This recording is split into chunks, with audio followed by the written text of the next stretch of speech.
first question, water waves produced by a motor boat sailing in water are neither longitudinal nor transverse, both longitudinal and transverse, only longitudinal, or only transverse. Now, water wave produced by a motorboat sailing on the surface of deep water are both longitudinal and transverse because the waves produce transverse as well as lateral vibrations in the particle of the medium. The water molecules at the surface move up and down and back and forth simultaneously, describing nearly circular path. As the wave passes, water molecules at the crest move in the direction of the wave, while those at the trough move in the opposite direction. So, correct answer for this question is option B, that is both longitudinal and transverse. So, correct answer for this question is option B. Looking towards the next question, speed of sound wave in air is independent of temperature, increases with pressure, increases with increase in humidity, or decreases with increase in humidity. So we know that the speed of sound in air is given by nu is equals to under root of gamma p upon rho. Okay, where gamma and p are constants. So we can say that nu is inversely proportional to rho, root of rho.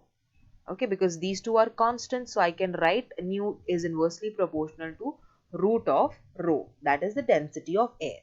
So I can write nu2 upon nu1, which is equals to under root of rho2 upon rho1, where rho1 is the density of air and rho2 is the density of moist air.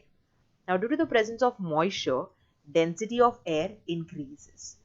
So, as rho2 is less than rho1, so which is equals to nu2 upon nu1 is greater than 1. Therefore, nu2 is greater than nu1. Hence, speed of sound wave in air increases with increase in humidity. So thus the correct answer is option C, that is increases with increase in humidity, that is option C. Looking towards the next question, that the change in temperature of the medium changes frequency of the sound waves, amplitude of the sound waves, wavelength of the sound waves, or loudness of the sound waves. Now, speed of the sound wave in a medium is given by nu is equals to under root of gamma RT upon M, where gamma, R and M are constants. So I can write as nu is directly proportional to under root of T, where T is the temperature of the medium. It means when the temperature changes, speed also changes. As we also know that nu is equals to F lambda, where F is a frequency and lambda is a wavelength. So as frequency f remains fixed, so I can say that nu is directly proportional to lambda or directly proportional to nu, lambda directly proportional to nu, vice versa. Hence wavelength changes. So what changes over here? Since the frequency remains fixed, amplitude and loudness does not change. So what changes is the wavelength of the sound wave. So correct answer is option C.